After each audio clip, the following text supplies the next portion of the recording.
ఈ వీడియోలో భారతదేశంలో ప్రధాని మోడీ హయాంలో జరిగిన కొన్ని ముఖ్యమైన మౌలిక సదుపాయాల పురోగతిని మనం చూడబోతున్నాం. మనము లాజిస్టిక్స్ కోణం నుండి దీని గురించి లోతుగా డైవ్ చేయబోతున్నాం.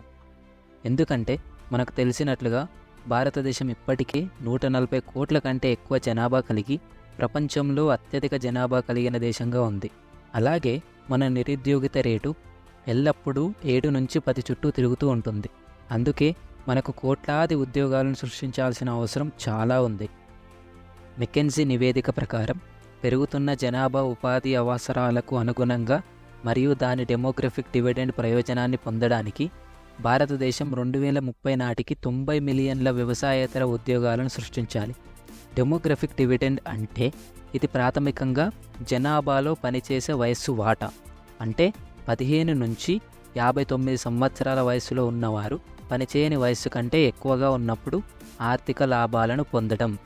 సింప్లీ పనిచేసే వయస్సు జనాభా పనిచేయని వయస్సు జనాభా కంటే చాలా ఎక్కువ. ప్రస్తుతం భారతదేశ జనాభాలో 60% కంటే ఎక్కువ మంది పనిచేసే వయస్సులో ఉన్నారు మరియు వారందరూ ఆర్థిక వ్యవస్థకు సహకరించడానికి సిద్ధంగా ఉన్నారు. అలా చేయడానికి వారికి ఉద్యోగాలు కావాలి మరియు భారతదేశం ప్రతి సంవత్సరం 8 నుంచి 8.5% వృద్ధి చెందాలి. అలాగే ప్రతి సంవత్సరం 1.5 కోట్ల కంటే ఎక్కువ ఉద్యోగాలను సృష్టించాలి. ఇది జరగాలంటే భారతదేశం తన తయారీ రంగంపై దృష్టి పెట్టాలి. ఎందుకంటే తయారీ రంగం తక్కువ సమయంలో లక్షల ఉద్యోగాలను సృష్టించగలదు. అధికారిక ప్రభుత్వ డేటా ప్రకారం భారతదేశ ఆర్థిక వ్యవస్థకు తయారీ రంగం కేవలం 15% మాత్రమే అందిస్తుంది. అయితే ప్రపంచ ఫ్యాక్టరీ అయిన చైనాను పరిశీలిస్తే దాని జీడిపికి తయారీ రంగాల సహకారం దాదాపు 40%. కాబట్టి ఇది జరగాలంటే భారతదేశం మౌలిక సదుపాయాలపై $1 బిలియన్ పెట్టుబడి పెట్టాలి. ఎందుకంటే పరిశ్రమలకు తమ లాజిస్టిక్స్కు మద్దతు ఇవ్వడానికి మెరుగైన మౌలిక సదుపాయాలు అవసరం. ప్రస్తుతానికి భారతదేశంలో లాజిస్టికల్ ఖర్చు జీడిపిలో 13 నుంచి 14% వరకు ఉంది మరియు అభివృద్ధి చెందిన చాలా దేశాలలో ఇది కేవలం 8% మాత్రమే. దీంతో ప్రపంచ మార్కెట్లో భారత ఉత్పత్తులు పోటీ పడడం కష్టతరంగా మారింది. అంటే భారతదేశంలో ₹100 విలువైన వస్తువులను తయారు చేస్తే 13 నుంచి 14 రూపాయలు లాజిస్టిక్స్కి ఖర్చు చేస్తారు.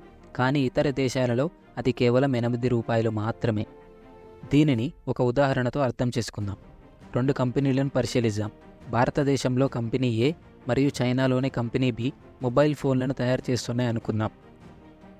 30 రోజుల్లో ఈ 2 కంపెనీలు ₹10,000 విలువైన 100 మొబైల్ ఫోన్లను తయారు చేశాయి. కాబట్టి మొత్తం తయారీ వ్యయం 10 లక్షలు అవుతుంది. 100 × 10,000. కానీ దీనికి లాజిస్టికల్ కాస్ట్ని యాడ్ చేసిన తర్వాత చైనాలో ఇది 10,80,000 అవుతుంది. లాజిస్టికల్ కాస్ట్ 8% యాడ్ చేసిన తర్వాత. అదే భారతదేశంలో ఫైనల్ కాస్ట్ 11,40,000 అవుతుంది. లాజిస్టికల్ కాస్ట్ 14% యాడ్ చేసిన తరువాత. కాబట్టి అన్ని ఉత్పత్తులను విక్రయించిన తరువాత చైనీస్ కంపెనీ చేతిలో ₹60,000 ఎక్కువగా ఉంటుంది. భారతదేశం కంపెనీ యొక్క మొత్తం ఖర్చు నుంచి చైనీస్ కంపెనీ మొత్తం ఖర్చును తీసివేసిన తరువాత. కాబట్టి వారు తమ ఉత్పత్తులను కొనుగోలు చేయడానికి వినియోగదారులకు మరిన్ని డిస్కౌంట్లను ఇవ్వడానికి ఆ డబ్బును ఉపయోగించవచ్చు. అందుకే భారతదేశంలోని లాజిస్టికల్ ఖర్చులు భారతీయ ఉత్పత్తులకు ప్రపంచ మార్కెట్లో పోటీ పడడాన్ని ఈ విధంగా కఠినతరం చేశాయి.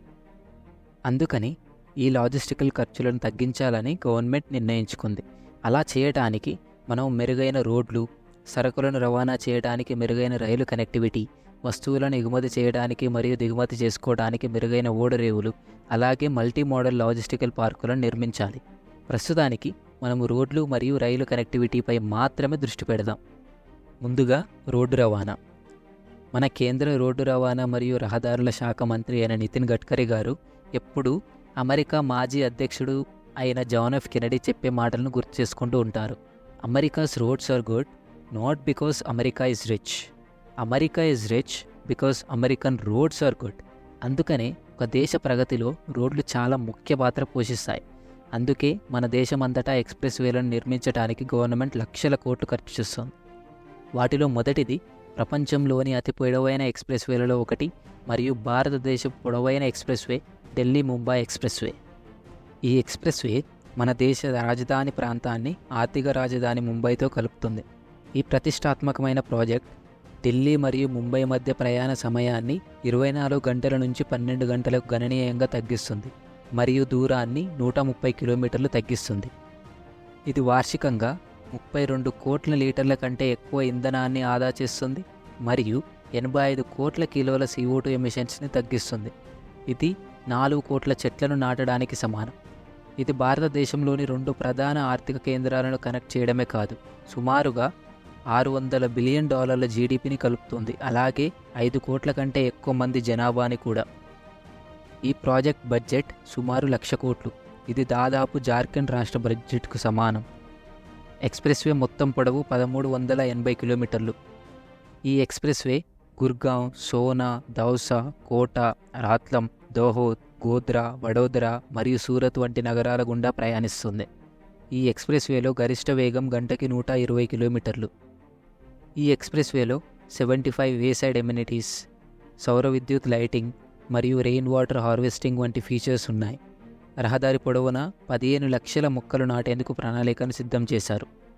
ఈ ఎక్స్ప్రెస్వేని వన్యప్రాణుల యొక్క అన్రిస్ట్రిక్టెడ్ మూవ్మెంట్ని సులభతరం చేయడానికి ఎనిమల్ ఓవర్పాస్లు కలిగి ఉన్న ఎక్స్ప్రెస్వేలలో ఆసియాలో మొదటిది మరియు ప్రపంచంలో రెండవది మాత్రమే.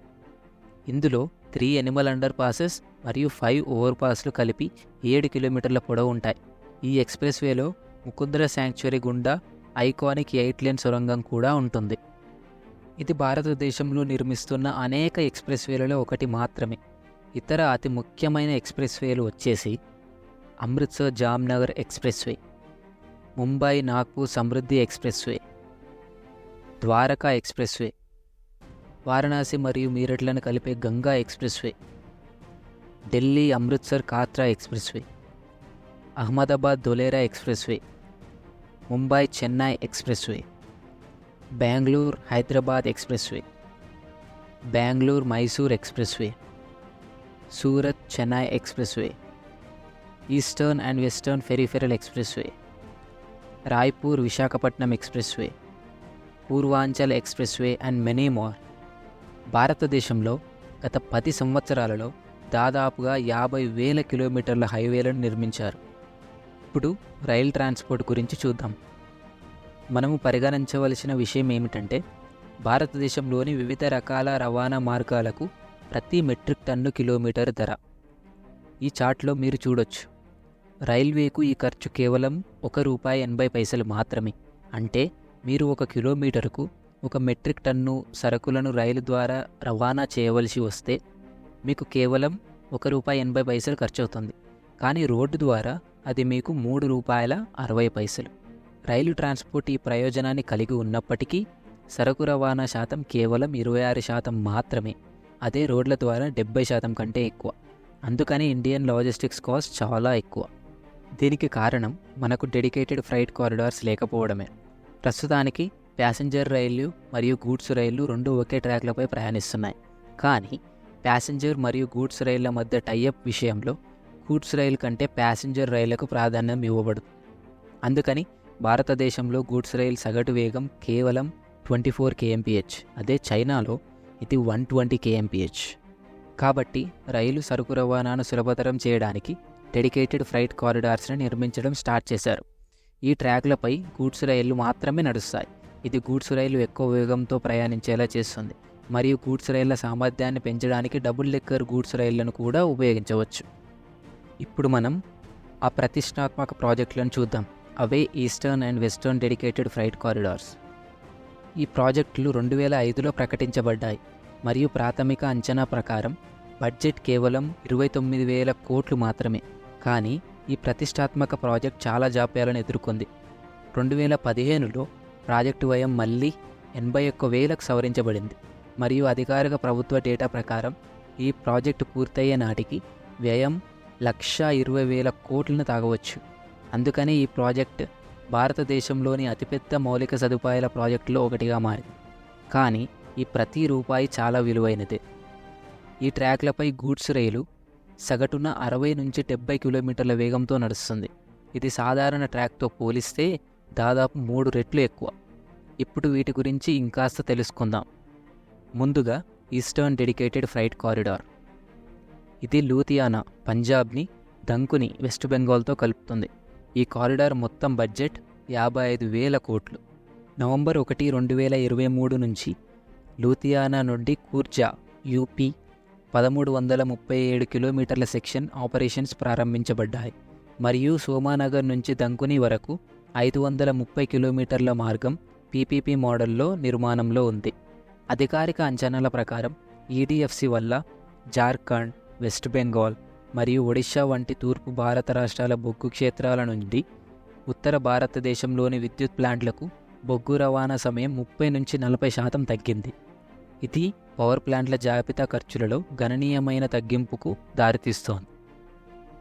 ఇప్పుడు వెస్టర్న్ డెడికేటెడ్ ఫ్రైట్ కారిడార్ గురించి తెలుసుకుందాం. ఇది దాద్రి, ఉత్తరప్రదేశ్ని ముంబైలోని జేఎన్పీటీ పోర్టుకు కలుపుతుంది. ఈ కారిడార్ మొత్తం బడ్జెట్ సుమారు 70,000 కోట్లు. ఇప్పటికే డబ్ల్యూటీఎఫ్సి దాదాపుగా 70% పూర్తయింది మరియు మొత్తం విభాగం 2024లో పూర్తవుతుంది. డబ్ల్యూటీఎఫ్సి పశ్చిమ భారతదేశంలోని ఓడరేవులు అలాగే ఉత్తర భారతదేశానికి మధ్య 50% సరకు రవాణా సమయాన్ని తగ్గించబోతోంది. ఈ డెడికేటెడ్ ఫ్రైట్ కారిడార్ల ప్రయోజనాలను పరిగణలోకి తీసుకొని ప్రభుత్వం 2,17,000 కోట్లతో 3 కొత్త డెడికేటెడ్ ఫ్రైట్ కారిడార్లను ప్రకటించింది. దాంట్లో మొదటిది east coast dedicated freight corridor. ఇది ఖరగ్పూర్, వెస్ట్ బెంగాల్ని విజయవాడ, ఆంధ్రప్రదేశ్తో కలుపుతుంది. రెండవది east west dedicated freight corridor. ఇది కోల్కతా, వెస్ట్ బెంగాల్ని భుసావల్, మహారాష్ట్రతో కలుపుతుంది. మూడవది north south dedicated freight corridor. ఇది ఇటార్సీ, మధ్యప్రదేశ్ని విజయవాడ, ఆంధ్రప్రదేశ్కి కలుపుతూ తెలంగాణ గుండా వెళ్తుంది. కాబట్టి ఈ ఎక్స్ప్రెస్ వేలు మరియు డెడికేటెడ్ ఫ్రైట్ కారిడార్లు లాజిస్టికల్ ఖర్చులను తగ్గించడం మాత్రమే కాదు, రవాణాలో యూనిట్ ధరను తగ్గించడంలో సహాయపడతాయి. అధిక సామర్థ్యం మరియు తక్కువ శక్తి వినియోగంలో దోహదం చేస్తాయి. వస్తువుల వేగవంతమైన తరలింపు మరియు ముఖ్యంగా ఇవి పర్యావరణ అనుకూలమైనవి, ఎందుకంటే CO2 ఎమిషన్స్ని తగ్గిస్తాయి కాబట్టి. సో భారతదేశం తయారీ కేంద్రంగా మారాలంటే మౌలిక సదుపాయాలపై పెట్టుబడి పెట్టడం అవసరం. అలా చేయకుండా భారతదేశం పెట్టుబడులను ఆకర్షించలేదు. తయారీ పరిశ్రమకు ఉత్ప్రేరకంగా పనిచేసే మౌలిక సదుపాయాలపై ప్రభుత్వం పెట్టుబడులు పెడుతూనే ఉండాలని ఆశిద్దాం. Thanks for watching. Will see you in the next video.